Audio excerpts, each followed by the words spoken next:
Learn a block Gemara. Today's daf on Sunday is daf Ayin Dalad. We're actually up to Ayin Dalad on the base, the top of the page. We're concluding the dinim of Yayin Nesach, and tomorrow we'll learn general laws of kashing before we finish the Masechta. So the Mishnah says on Ayin Dalad on the base, Gas Shel Eved. So you have a wine press. Now, we're going to be discussing three different materials. We're going to be discussing stone, which absorbs very little. We'll be discussing wood, which absorbs a bit more. And then we discuss also clay chedes, earthenware, which absorbs far more. As we know, we had more psachim. The Torah testifies that clay chedes, once it became treif, it's can never really purge or expunge all of the flavors that are accepted. So now we're going to talk about this wine press made out of stone, wood, and and what do you call it? And clay chedes. Now they used to put like tar or pitch inside, and the tar had a pungent smell. So they would put a little bit of wine while they were putting the tar, and it's hot, so to take away that pungent smell and make it a bit more fragrant. But the wine they put in was a minuscule amount. And the question is, then afterwards, how do we use that barrel? How do you sort of kasher it so that you can continue using it? When it comes to stone, they use very little zephyrs, very little of this pitch of tar. When it comes to wood, they use a bit more, and the tar itself is porous and quite absorbent. And then you have the clay chedes. And remember, the clay chedes itself is so porous and so absorbent, or forget about the tar, you don't even need additional tar. So it says the Mishnah, we'll have a machlekes between Rebbe and Chami on certain of these materials. What do we do? Gas shalevin, so we have this wine press made out of stone, shezofsa eivekachavim, and the guy put pitch over there, and then he add a little bit of wine, take away that terrible odor. Is all you have to do is menagva, you have to dry it before you use it for kosher wine. Now, drying it doesn't mean literally, or we say take a towel and wipe it off. We'll see there's a certain methodology in drying. We'll have a machlekes there between Rav and Shmuel, exactly what it is, but basically it's a combination of using ashes and then using water. And it sort of takes away any of that fragrance, any of that wine, as we'll discuss later in the Gemara about on the page. So menagva, all you have to do is dry it, v'hi tahida, and it's kosher. What about if it's made out of eights out of wood? And wood requires a bit more of the tar and the pitch, and therefore it's more absorbent. Is Rebbe says no difference. So Rebbe holds that eights has the same status as stone. All you have to do is you have to dry it.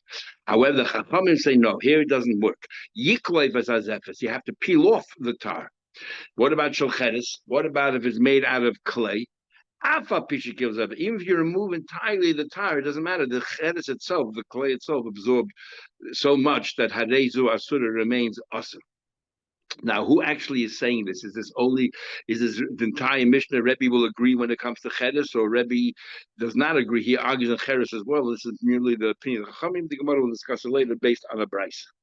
Says the Gemara, first Rabbi makes two comments. Comment number one: Davke zofsa davke. If you put tar on it, avol dorach bo. But if, let's say, you didn't put any tar on it, you just had a wooden keli and you treaded grapes in it, loy, then it doesn't. You don't have to do nigav at all. Rinsing is good enough. It doesn't absorb anything. Made out of stone doesn't absorb, and therefore you don't have to do anything. If you didn't put any tar pitch on it. So the Gemara Pshita, what are you telling me? It's clear in the Mishnah that this is only talking about that if you go ahead and so you go ahead and you put tar. Obviously, if you didn't put tar on it, you don't have to worry about it. No, I would have thought who adina for daraba. I would have thought the same would apply even if you treaded on the grapes. That what you need nigel. I behind Tani Zofsa. Why does the Mishnah only talk about a case where you put tar on it? Urcha the Milsik Tani tells you what's common. Common is every time they put tar, they always put some wine in it. Kamash, and we don't know, and grapes sometimes they did use it to tread, sometimes didn't. Kamash Shalom. That even so. That's what Kiddush is. Even if they did not put any, if they did not put any tar on it, then you don't have to go ahead and mimenagiv it. You just rinse it off. That's good enough. Says the Gemara. That's one version. However, Ikadam is another version. Omar Rabba Davke Zofsa. Davke, if you just go ahead, you put tar on it, and there's no other wine. The only wine is a little bit of wine you put in while you put the tar. So therefore, we say that all you need to do is to dry it. After you put the tar on it, you go ahead and you tread grapes, and now a lot of juice got absorbed inside the tar, not just a little bit you put in. then it's not sufficient the nigub drying. If you want pshita, of course not sufficient. The Mishnah clearly said Zav Satanan. Only if you go ahead and you put the tar, then it's enough to do the nigub, the drying. No, I would have thought if you tread on the grapes after you to put the tar and pitch on. So why does it say Dafka Zavsa Urcha de Milsa? Tony telling you what's common, Kamashalon. No, Dafka Zavsa, Dafka, a little bit of wine, you mix it with the pitch. I will Dorachba, but if you actually shredded grapes, if we shredded the grapes, that's not enough just drying. Then you have to go ahead and we'll see later, you have to peel and so on. So the Gemara and have a story. Who does it come? Somebody came to Bechia. They said to him, "Havli Gavra, give me a rabbi that is a baki, that is an expert in this field. The dochi limitzatoy. He can go ahead and kosher and make sure that my wine press is all 100% kosher. So when I make wine and I sell it, I have a good hechsher." So Amalei Rab, he said to Rab, Zil Bahada, you're an expert, you're a baki. We had more that he was an unbelievable expert. In fact, sometimes we say he was such an expert that we don't let him paskin because most people wouldn't understand, on what basis he comes up with his head to, because they think it's us. But he was a total expert, whatever he touched. So they said that Rabchi, his uncle, Rab's uncle, said to him, Zil Bahada, go with him, and the chazi, and I want you to look properly, the loimit savchalai, make sure you do it right, because otherwise, if you're going to paskin that is kosher, it turns out to be that it wasn't, he'll have such kindness against me. He will scream against me. Interesting. Well, we had Merson Hedger whether if that's what happened, if the Rabbonim are actually responsible and liable or not. And what kind of error it is a problem by Mishnah or something I should have known. Anyway, so the Gemara continues. Ozli went Chazid Avishit. He saw that the batter was so smooth. He said it was so smooth. Definitely, there's no wine or anything else. Omar, he said, how about the beniga sagli? All you need to do is nigga through the drying method, and that's good enough. How did the cause of us? He was going back and forth, looking again and again, just to satisfy himself. Chazi, he saw a pila, he saw a crack, mituse, he saw a little crack underneath the pitch. The chazan he saw when he looked into the crack, to have mole chamrim. He was full of wine. In other words, they shredded grapes on it and it was full of wine. And what would have happened if had he paskin that it was kosher and people then found out afterwards? It would have made the whole thing yain nesach. He said, he concluded this is not good enough. Before you go ahead and do it, put any wine in it, do any pressing, go ahead and remove the pitch, the tar. Behind Amalei, and this is what his uncle meant, Chavivi, my uncle said, make sure that you pass him correctly, be very thorough so that he shouldn't come with any recriminations against me in Beis HaMikdash. Now we'll bring a brayse. With the brayse seems to contradict our Mishnah. We're going to try to reconcile the two. Tarabanan, we learned in a brayse a gas. If you have a gas, which is a wine press, or you have a mechetz. A mechetz is the utensil that you use to take wine from the big cistern and you put it into barrels. And these are all things that you use short term. You put wine in there short term because you bring it over to the barrel and you drop it in there. And the gas as well, the wine press, you press and then you move on. And the funnel that belong to a guy. Rebbe says mate benigum. In all of these, Rebbe says that all you have to do is you have to dry it, and that's enough. We're talking here about there were clay. We're talking about two things. We're not talking about stone or wood now. We're talking about clay, which our Mishnah said clearly by clay. Removing the pitch is not helpful because it's always us. Here it says it's clay, and we're talking about also there was no tar or pitch put on it, and it says Rebbe says that niguv is enough, which is going to be a problem because the Mishnah concluded before the Cheres, it seems that everyone holds that niguv is not good enough, and that it's asa. And the Chachamim ois and the Chacham asa. Then it says, Rebbe's that this clay, if it's made out of, if the kankanim, if the jugs, or the small barrels that they put in there for a long term, is made out of clay, then it's us. So the first thing we want to stand, Rebbe, a minute ago you said that these three utensils nigub is enough. Why, when it comes to kankanim, you insist that it has to be that it's us? My hefresh bezel, what's the difference? So the answer is by the kankan you leave it there for long term, and therefore you have to make sure that no wine comes back in, and therefore it's also. But the other ones, the funnel and the utensil used to draw wine or the wine press, you don't leave it for long term, and therefore I believe that nigub is enough. Says the Braisa further, v'shal eitz, v'shal even. But what happens if these utensils are made out of wood? Are made out of stone, you have to dry it. You have to dry it. And the Chacham, the Imhoya Mezufafin. So this is talking about it wasn't peeled. It wasn't peeled. The Imhoya, it wasn't batar.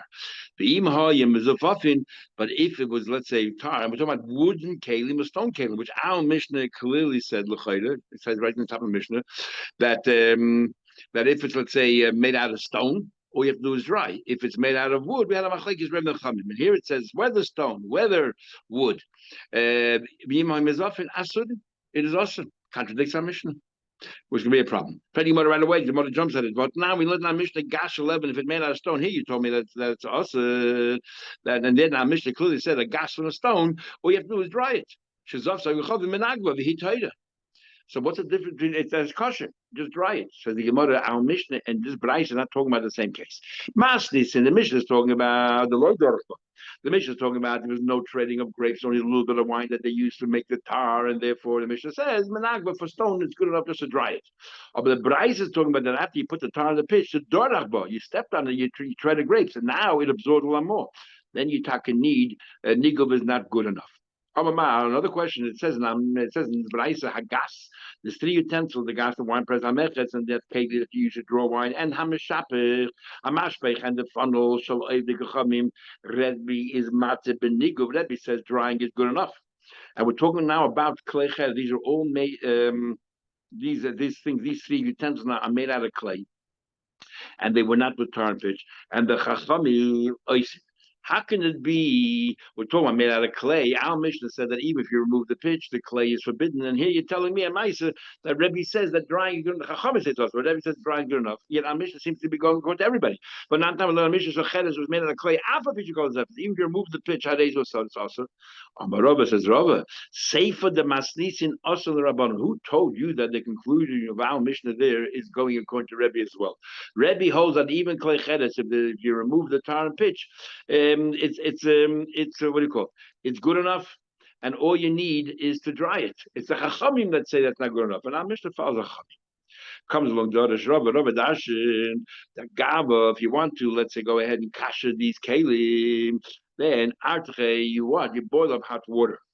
Now there's a very interesting taste over here, and taste says when we say boiling of hot water, it can't be you filled with water and you boil it to the top because these are massive barrels. So he says we're talking about iri, by pouring the water inside. And now there's a discussion if irui, so you have like this, you have a thing called a clay rishon. Clay rishon is a pot of water boiling on the fire directly. It's called a clay rishon. Then you have a clay sheni, the water in the pot that was originally on the fire now ends up in a second pot. That second pot is called clay sheni. And we had an argument if a clay sheni cooks or doesn't cook. Obviously, it's much weaker because the walls themselves cool it down a bit. It wasn't on the fire. What about the interim step? Iri mikledishin. So the hot water, the boiling water is coming out of the kledishin and landing on something. Is it enough to kasher it? And the argument is, what is so special? What's the difference between a kledishin and a clay sheni? Is it the positivity of a clay rishon because the walls, the hot walls as well, are reinforcing, not just the water itself is hot, but the walls make it hot. That's what makes it so special. And a clay sheni, the water itself might be very hot, but the walls of the keli are not hot, so therefore it's a second generation. Or do we say no, that the clay rishon, the water itself, is the heat of the water itself is what does all the kashering, nothing to do with the walls. However, in a clay sheni, the walls are actually working at dampening or cooling down the water because the walls themselves are not hot, are cold, and therefore they dampen the water. That's the issue. And the nafkamina is water that came out of kledishin and you pour it over a pot can that be considered kashering. If you need the walls of the kledishin to support it, then eating kledishin is not considered eating. If you need it, if you say it's the walls of the clay sheni that cool it down, then eating kledishin can function as a kledishin. Big machlekes between 2 brothers, between Rabbeinu Tam and the Rashbam.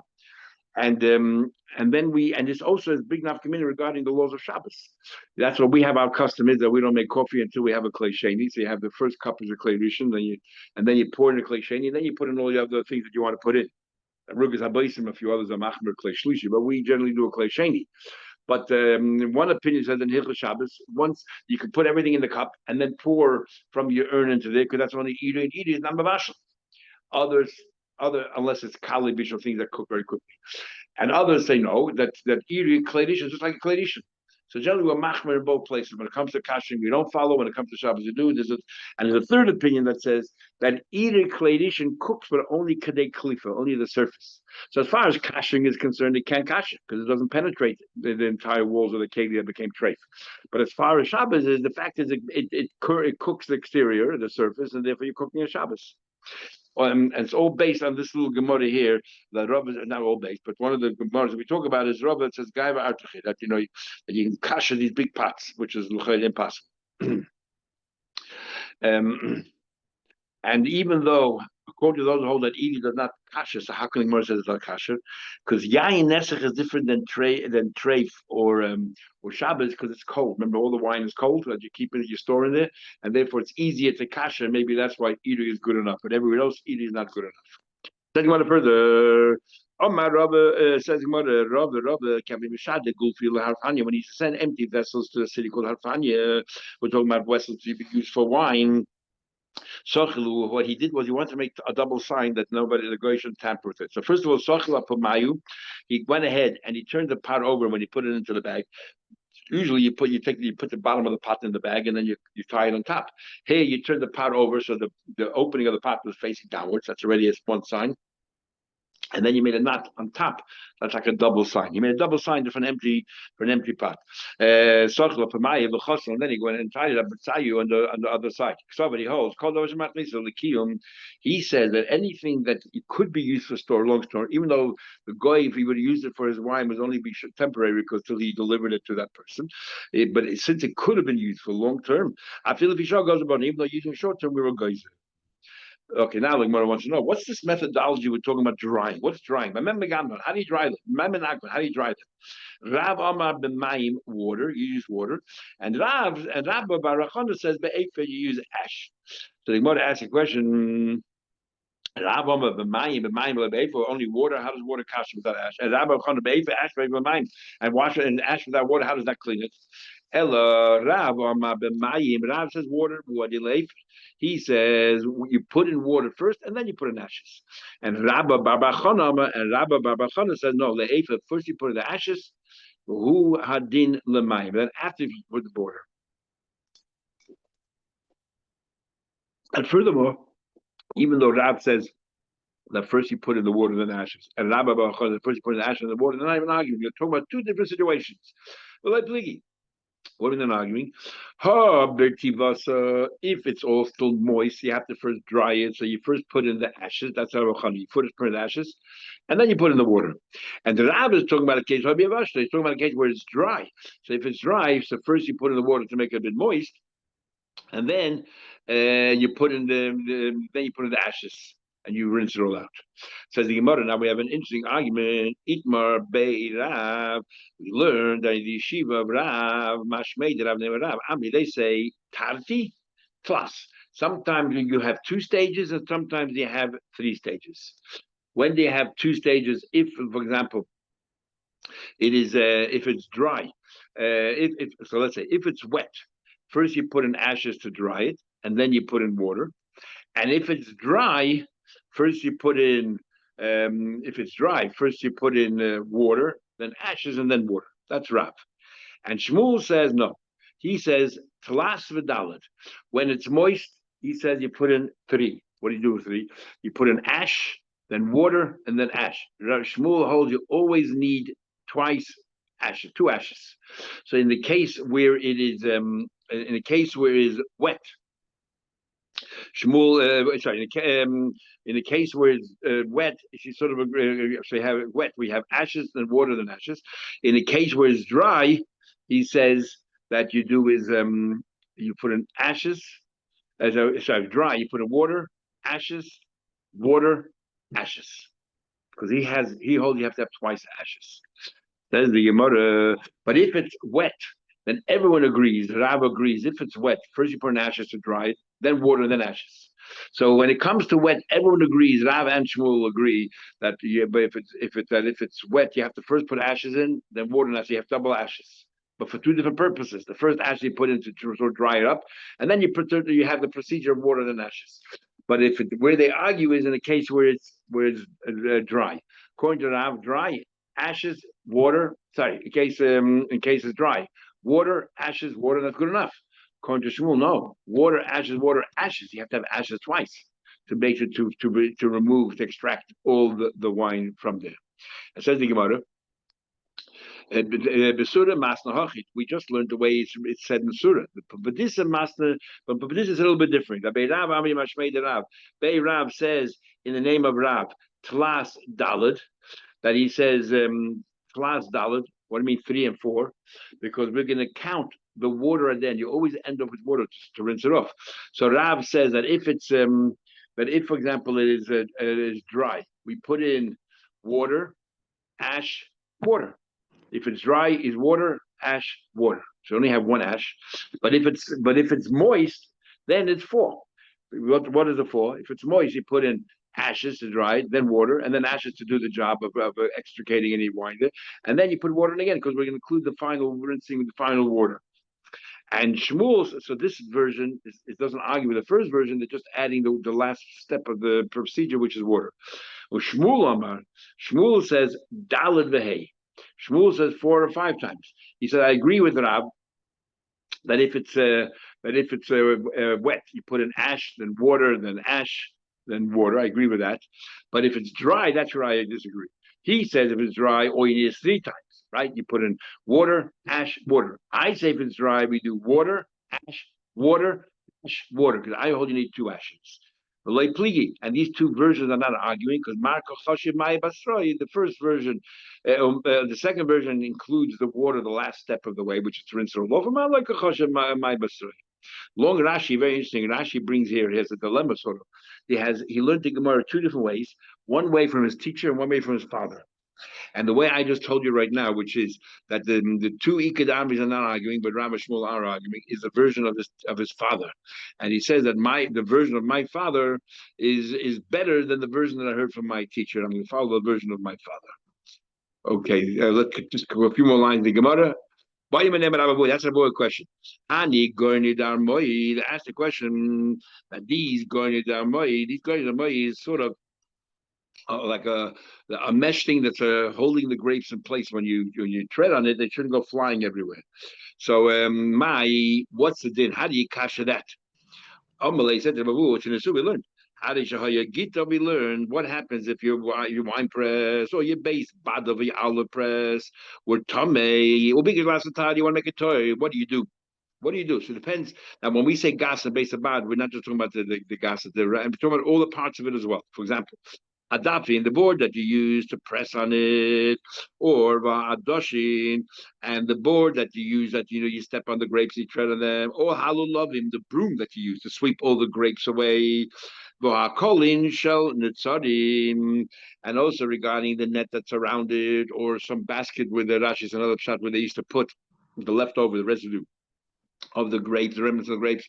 And Vishel Batzbut, Vishel Shifa, Vishel Batzbut, and Batzbut, let's say, which Rashi has made out of canvas, is Menagvan. All of these things, all you have to do is dry them, that's good enough. Vishel Shifa. What about, let's say, it's Shifa, which is Rashi is a kind of a rubber, and they're more absorbent. What do we do with that? Vishal gummy, 2 different kinds of rubber is miyashnon. Here they absorb too much. You have to let it stay. Yud beis chodesh. Let it stay 12 months, and then it sort of all fades away. And this is why we have a rule that if you leave 12 months, it makes it a lot easier. The Chamtri Pascha this way also regarding Brutan and Shulchan Aruch, that regarding China, maybe we can say if it's a hefsem meruba, we can rely also that you can kasha, but after 12 months you can. And then Rabbi Kiva has a whole interesting question there, what hefsem meruba means. You look at each dish separately, you look at the whole set. A couple of dishes became treif, and so each individual dish might be only a couple of dollars, but as a set, you can't use it, and it's worth a lot more money. How do we treat that? Anyway, Rashbag says, "Manicha megasta guys wait from the season for one wine season. Next season, bad lebad, a year apart. Or bad also the olive seasons. No ha'intan kama they both say a year. No, ikabenai it's not necessarily a year. Chorfia. What happened if the season comes a bit early? So according to Shem Gamliel, it's just the seasons. Or Rafalo, the season goes late. According to Shem Gamliel, it's not a year. You got to wait for the season. Rabbi Yossi says, if you want to be mitayin miyad straight away, just kasher with boiling hot water. Or use the olive olive, heat it up, which is a little bit cooler, and use that as well, and you can kasher with that. Rashbag Mishra Yeshi Rashbag name of Yeshi says what you do is manichatach in a place under a pipe shemema mekachlichin that the water flows out, a b'mayin or a spring shemema v'reitvin that it flows very strong, and bekama. Oh, how long is the time? You say you leave the water flowing there. How long? So he says, how long an oina, the time of an oina, how long an oina is more will say in a minute. Kederech sha'amru b'yayinesa, just like the yayinesa, kachar b'tara. Same thing applies to taharas. Now the truth of the matter is we've been talking about taharas, not about yayinesa. Whereas klapilai, you mean the other way around, don't you? The way the same rule that applies to taharas, 12 months and all that, the same rule of kashing the hot water, the same rule applies to yayinesa. Says but taharas come in, we're talking about taharas. You must say right. Kederech sha'amru b'taharas, kach amru b'yayinesa. Same thing applies to yayinesa. And kama oina, how long is an oina? It could be a day or a night. And Sheina, it's not a full day or full night. It's half the day and half the night. What's going on here? There's no argument. But Kufas Nisavatish, middle of the year when the day and night are more or less 12 hours each, is day and a night or a night. But Kufas Tamas in the summer, we have long nights and short days, or the Tavis in the winter, you have long days and short nights, or in the winter, you have long nights and short days. That's when we say that. So that's what that applies. We'll stop over here and we'll continue tomorrow, Mr. Shem. Have a good day.